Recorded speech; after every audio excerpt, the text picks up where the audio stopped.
আপনাদের আকর্ষণীয় বক্তা পাবনা চকলানপুর নিবাসী মোহাম্মদ কুরাইশ সুলতান মাহবুব কুতুবী সাহেব জালসার প্যান্ডেলে উপস্থিত হয়েছেন। তার জবান থেকে কোরআন ও হাদিসের আলোকে মূল্যবান কোরআন ও হাদিস থেকে আলোচনা রাখার জন্য অনুরোধ করছি। লিল্লাহি তাকবীর, লিল্লাহি তাকবীর। না, হযরত মাওলানা মুহাম্মদ কুরাইশ সন্তান মাহবুব কুতুবী সাহেব, লিল্লাহি তাকবীর। আসসালামু আলাইকুম ওয়া রাহমাতুল্লাহি ওয়া বারাকাতুহু।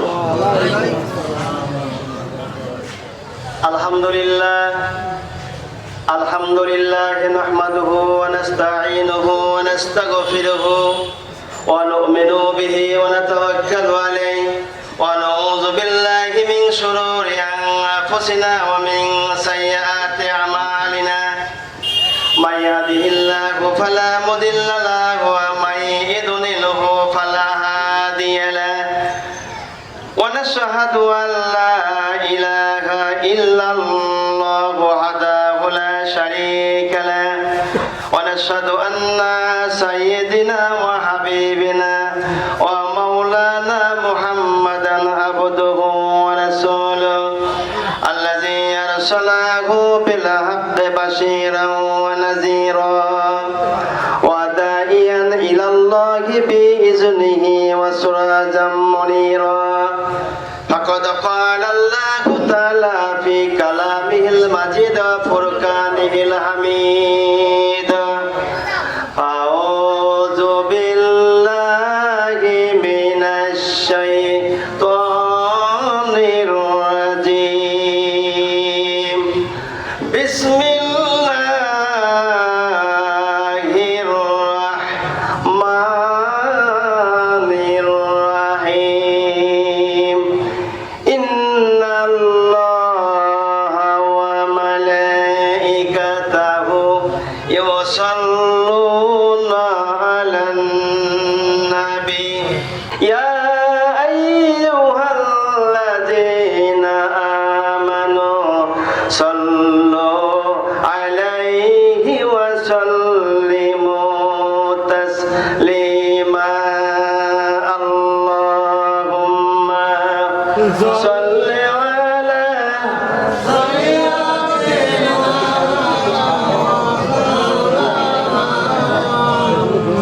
وعلى آل سيدنا مولانا মুহাম্মদ। জবান খুলে সবাই পড়ি আল্লাহুম্মা সাইয়্যিদিনা মাওলানা মুহাম্মদ ওয়া আলা আলি সাইয়্যিদিনা মাওলানা মুহাম্মদ। বালাগাল উলা বিকামালিহি কাশাবাত তুজা বিজামালিহি হাসানাতু জামিউ খিসালিহি সাল্লু আলাইহি ওয়া আলিহি। উপস্থিতি সম্মানিত মুসলিম মিল্লাত, পর্দার অন্তরালের মা বোনেরা, আজকের মাহফিলের সম্মানিত সভাপতি আলহাজ ক্যাপ্টেন অবসরপ্রাপ্ত ডাক্তার মোহাম্মদ আনিসুর রহমান সাহেব মাদ্রিজুল আউলি। আজকের এই জালসার প্রধান আকর্ষণ সুদূর যশোর থেকে আগত আন্তর্জাতিক খ্যাতি সম্পন্ন মুফাসসিরে কোরআন আল্লামা গিয়াসউদ্দিন যশোরী সাহেব আহমদ বরকত আউলিয়া। সম্মানিত সুধী মণ্ডলী, আসসালামু আলাইকুম ওয়া রাহমাতুল্লাহি ওয়া বারাকাতুহু। আজকের এই মাহফিলে আপনারা খুশি না বেজার? খুশি।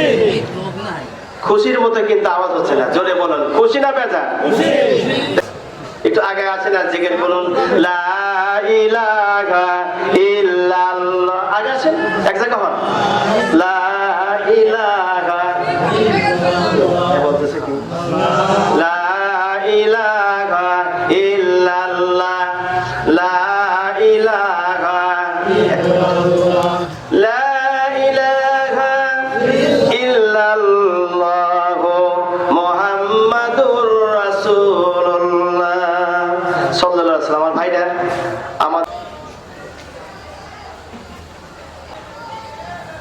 আল্লাহ রাব্বুল আলামিন এই পৃথিবীতে আল্লাহ পাক একটা পয়গম্বরকে পাঠা দিলেন। কারণটা কি? পথ ভোলা মানুষ, দিশাহারা মানুষকে পথ দিক নির্ণয় করে দেওয়ার জন্য রাসূল কারীম সাল্লাল্লাহু আলাইহি সাল্লাম আল্লাহ পাক তাকে জন্ম দিলেন কোথায়? মক্কা নগরীতে, খানাই কাবার পাশে। হুজুর আকরাম সাল্লাল্লাহু আলাইহি সাল্লাম যখন বড় হলেন, হওয়ার পরে দ্বীনের দাওয়াত, তাওহীদের দাওয়াত, রিসালাতের দাওয়াত মানুষকে দিচ্ছেন। অমন সময় উতবা, সাইবা, আবু সুফিয়ান, আবু জেহেল এরা সকলেই বারবার বলাবলি করে আমাদের বাপদাদার ধর্ম ত্যাগ করে এক আল্লাহর ইবাদত করতে হবে। লাত, মানাত, উজ্জা ৩৬০টি মূর্তি এরও বাদ দিতে হবে, এক আল্লাহর ইবাদত করতে হবে, মুহাম্মদ সাল্লাল্লাহু আলাইহি ওয়াসাল্লাম আল্লাহ। এটা হতে পারে না। কি করা যাবে? হুজুরকে হত্যা করার জন্য ওরা একটা মিটিং কল করলো। এই মিটিং এর মধ্য থেকে একজন যুবক তরুণ দাঁড়ায় হলো, যার নাম উমার। দাঁড়িয়ে বলছেন যে আমি মুহাম্মদ সাল্লাল্লাহু মাথা আনতে পারবো। রওনা করলো আনার জন্য। অগণিত অসংখ্য কাফেরেরা তার পিছনে ধাওয়া করলো দেখার জন্য। উমার রওনা করেছে। মিটিং শেষ করি রাসূলের মাথা আনার জন্য রাস্তার মাঝখানে একটা ছোট্ট ছাগলের বাচ্চা দেখা যায়। একজন সাহাবী ওর কাজ করেনি, তিনি ইসলাম কবুল করেছে, ঈমান এনেছে। ওমরকে বলছে, ওমর কোথায় যাচ্ছ? ওমর বলছে, আমি যাচ্ছি এতিম পোলা মুহাম্মদ সাল্লামের মাথা আনার জন্য। আল্লাহর এই মাহবুব বান্দা রাসূলের সাহাবী তিনি বলছেন, উমার রে, এই বকরির বাচ্চাকে তুমি ধরে আনো দেখি কি করে পারো। উমার বলে কি সামান্য একটা বকরির বাচ্চা, ছাগলের বাচ্চা ধরতে পারবো না? উমার হাত মারলো, ছাগল উল্টায় আর একদিকে দৌড়ায় চলে গেল। উমার যায় ডানে, ছাগল যায় বামে, ছাগল যায় ডানে, উমার যায় বামে, এভাবে করে ধরতেই পারলো না। উমার এবার রওনা করলো রাসূলের মাথা আনার জন্য। তরোয়াল খাবের মধ্যে ঝনঝনানি আওয়াজ হচ্ছে। রাস্তার মাঝখানে হযরতে সাদের সঙ্গে দেখা হয়ে গেল। সাদ জিজ্ঞাসা করলো, উমার কোথায় চলছো? কয় আমি চলছি আব্দুল্লাহর পোলা মুহাম্মদ সাল্লাল্লাহু মাথা আনার জন্য। বলা হলো, তুমি যদি মাথা আনতে যাও, বনি হাশেম, বনি সাইবা এরা কি চুপ করে থাকবে? তুমি মাথা আনবা, তারা তোমাকে খাতির করবে না, তোমারও কল্লা দ্বিখণ্ড করে দেবে। ওমর বলছেন, বুঝছি তুমি বোধহয় ইসলাম কবুল করেছো। খাপ থেকে তরোয়াল বাইর করে উঁচু করলো। হযরতে সাদ তিনি উঁচু করলো। দুইজনের সংঘর্ষের মুখোমুখি এমন সময় সাদ বলছে, উমার রে, বাড়ির খবর কি রাখো? তোমার বাড়িতে তোমার বোন, তোমার ভগ্নিপতি মানে কালেমা পড়ে মুসলমান হয়ে গেছে। ওমর বলে তখন, সত্যি? কয় হ্যাঁ সত্য। ওমরের তখন মুখটা মলিন হয়ে গেল। বাড়ির দিকে রওনা করলো না। রাসূলের মারাতুরির কথা আগে তার বোনের বাড়ির দিকে গেল, নিজের বাড়ির দিকেও নয়, রাসূলের মারার দিকেও না, গেল তার বোনের বাড়িতে। যাওয়ার পরে বোন যখন কণ্ঠস্বর টের পেয়েছে উমর এসেছে, ওই সময় হযরতে খাব্বাব রাদিয়াল্লাহু আনহু, বুখারী শরীফের হাদিস, যে খাব্বাব রাদিয়াল্লাহু আনহুকে ঈমান আনার অপরাধে রোদের সময় হাত আর পা বাঁধিয়ে, রোদের সময় উত্তপ্ত ধুলির মধ্যে কণা, ধুলার কণার সাথে তাকে শোয়া দেওয়া হয়েছে।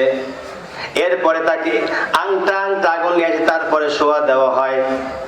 হযরতে খাব্বাব রাদিয়াল্লাহু আনহুর শরীর থেকে চর্বি গুলে খুলে গিয়ে কাফেরদের আংটা আগুন নিবৃত্ত হয়ে গেছে।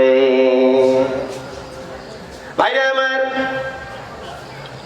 হযরতে উমর ইবনে খাত্তাব রাদিয়াল্লাহু রওনা করে তার বোনের বাড়িতে কণ্ঠস্বর শুনে তারা তাড়াহুড়া করে কোরআনে কারিমার আয়াতগুলি সরাই দিচ্ছে। এমন সময় খাব্বাব ইবনে আরাত রাদিয়াল্লাহু আনহু তিনি লুকায় পড়লেন ঘরের ভিতরে। অমন সময় হযরত সাঈদ রাদিয়াল্লাহু আনহু রাসূলের জলিল কদর সাহাবী হযরতে ফাতেমার স্বামী, তার মানে হলো উমারের বোনের নাম ফাতেমা, ওই ফাতেমার স্বামী হযরতে সাঈদ রাদিয়াল্লাহু আনহু তিনি দরজা খুলে দিলেন। উমার বলল, তোমরা কি তেলাওয়াত করতেছিলেন? আল্লাহ নবী সাহাবী বলছেন, কই তেমন কিছু নয়। কয় না, কিসে যেন আওয়াজ পেলাম। বোন বলছে, কই তেমন কিছু নয়। বলাও দেরি আছে, উমারের মার দেওয়া দেরি নাই। আল্লাহ নবী সাহাবীর উপরে এত প্রহার করলো, বোন ঠেকাতে যায়, বোনেরও মাথায় লাগলো, কপাল থেকে রক্ত ঝরে পড়তে লাগলো। নাক মুখ যখন বয়ে রক্ত পড়ে, উমার বোনের দিকে চাইয়া মনটান মলিন হয়ে গেল, নরম হলো। বোন বলছে, ভাই আমরা ঈমান এনেছি, কালেমা পড়ে মুসলমান হয়েছি, তোমার যা ইচ্ছা তাই করতে পারো, তাই বলতে পারো, আমি কোনো ভয় পাই না। আল্লাহু আকবার। কোনো ভয় নাই, ভয় করি না। ওয়ালা খাউফুন আলাইহিম ওয়ালা হুম ইয়াহজানুন। ভয়ের কোনো কারণ নাই, কষ্টের কোনো কারণ নাই। রাসূলের কদম মোবারকে গিয়ে আমরা ইসলাম কবুল করে মুসলমান হয়ে গেছি। এই কথা শুনে উমর বলছে, বোন, যে নবী তোমাদেরকে কোরআন শিখাইতেছে সেই নবীর কিতাবটি একটু আমাকে দাও, আমি একটু তেলাওয়াত করি। বোন বলছে, ভাইও যেমন বোনও তেমন বাঘ কম নয়, ইসলামের বাঘ। হযরতে ফাতেমা ছিলেন উমরের বোন, উমরের বোন ছিল বাঘ, ইসলামের বাঘ। এই বাঘ বলতেছে, ভাই নাপাক অবস্থায় তোমাকে ইসলামের ধানটা, ইসলামের এই সুইতর ছায়ার নিচে আসতে এই অবস্থায় দেওয়া হবে না। যদি আসতেই চাও, ওযু করো, গোসল করো, তারপরে কোরআন স্পর্শ করো, তাছাড়া এই কোরআন তোমাকে স্পর্শ করতে দেওয়া হবে না। হযরত উমর না জানে না ওযুর নিয়ম, জানে না গোসলের নিয়ম। বোন শিখায় দিল ওযু করা, গোসল করা। ওযু গোসল করিয়ে কোরআনুল কারীম তেলাওয়াত করে। কোরআন যখন তেলাওয়াত করে ততই মধুর মতো লাগে। আল্লাহু আকবার। এই বাণী এমন একটা বাণী রে, ওমরের মনটা নরম হয়ে বোনকে বলছে, বোন নবীজি কোথায় আছে সেখানে আমাকে নিয়ে চল, আমি কালেমা পড়তে চাই। আর দেরি নয়, বাতিলের সাথে থাকতে চাই না। কাফের মুশরিকদের সঙ্গে থেকে নিজের জীবনটা বরবাদ করে দিয়েছি, এখন আমি যাব বিশ্ব নবী জনাবি মুহাম্মদুর রাসূলুল্লাহ সাল্লাল্লাহু আলাইহি সাল্লামের কদম মোবারকে যাব। বোন নিয়ে গেল। রাসূলের জলিল কত সাহাবায়ে কেরাম রাসূলকে চতুর্দিকে ঘিরে ধরে রয়েছে। উমরকে যাওয়া দেখে যেমন ঘরকে খোঁটা দিয়ে পেলা দেয়, আল্লাহর নবী দাঁড়ানো, সাহাবায়ে কেরাম চতুর্দিকে দাঁড়িয়ে রয়েছে এভাবে করে। রাসূল বললেন, ও সাহাবায়ে কেরাম আমাকে ছেড়ে দাও, খোলা ময়দানে থাকতে দাও, উমর আসছে দেখছি আমি। কয় না, ইয়া রাসূলুল্লাহ, উমরের রাগ ভালো নয়, উমরের যে খাপ থেকে তরোয়াল বাইর করবে, তরোয়াল দিয়ে আপনাকে টুকরো টুকরো করে কেটে ফেলবো। আমাদের পর কোনো রাগ নাই, কোনো গুসা নেই, কিচ্ছু নাই, একমাত্র আপনার উপরে রাগ গুসা। ইয়া রাসূলুল্লাহ, আমরা এই কদম মোবারক ছেড়ে অন্যত্র যেতে পারবো না। আল্লাহ নবী বললেন, ও সাহাবায়ে কেরাম, তোমরা জানোনি আমি আল্লাহ রাব্বুল আলামিনের কাছে গত দিনে দোয়া করেছি, হয়তো আমার আল্লাহ দোয়া মঞ্জুর করে নিয়েছে। হযরত উমর রাদিয়াল্লাহু রাসূলের কদম মোবারকে হাজির হলো, বিশ্ব নবীর পায়ের কাছে তরোয়াল রেখে বলছি, ইয়া রাসূলুল্লাহ, এই পৃথিবীতে আপনাকে না হলে দুনিয়া আল্লাহ বানাতেন না।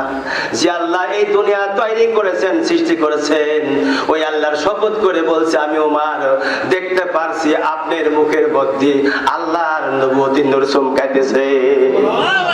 ইয়া রাসূলুল্লাহ, ইয়া হাবিবাল্লাহ, আমি আর দেরি করব না, আমারে কালেমা পড়ায় মুসলমান বানায় দেন। লা ইলাহা ইল্লাল্লাহু মুহাম্মাদুর রাসূলুল্লাহ সাল্লাল্লাহু আলাইহি ওয়াসাল্লাম কালেমা পড়ে মুসলমান হয়ে গেল। সাহাবায়ে কেরাম চিৎকার মেরে বলছে, আল্লাহু আকবার। আরো জোরে আওয়াজ দেন, আল্লাহু আকবার। সাহাবায়ে কেরাম জোরের সঙ্গে আল্লাহু আকবার আওয়াজ দিয়ে হযরতে উমর রাদিয়াল্লাহু আনহুর ঈমান আনার কারণে তারা অত্যন্ত খুশি হয়ে গেলেন। আবু জাহল চিন্তা করলো, এত লোকের ভিতরে যায় ইসলাম কবুল করলো না, মুসলমান হয়ে গেল। আবু জেহেলের পক্ষ থেকে যারা দেখতে গিয়েছিল হুজুরের মাথা কি করে আনবে, মাথা না দূরের কথা, উমার নিজের মাথা রসুলের কদম মোবারকে দিয়ে ধন্য হয়ে গেছে। রসুল বললেন, আবু বকর, উমার, উসমান, তোমরা শুনে রেখে দাও, আমার উমার আর আবু বকর, উসমান শুনে রেখে দাও, আমি যখন গতকালকে দোয়া করেছি আল্লাহর দরবারে, আল্লাহ আমার চাচা আবু জেহেলকে অথবা উমারকে তুমি ইসলাম সুস্থল ছায়ার নিচে নিয়ে এসে দাও, যাতে করে মুসলমানদের দীর্ঘদিনের জন্য ইসলাম প্রসার বৃদ্ধি পেয়ে যায়।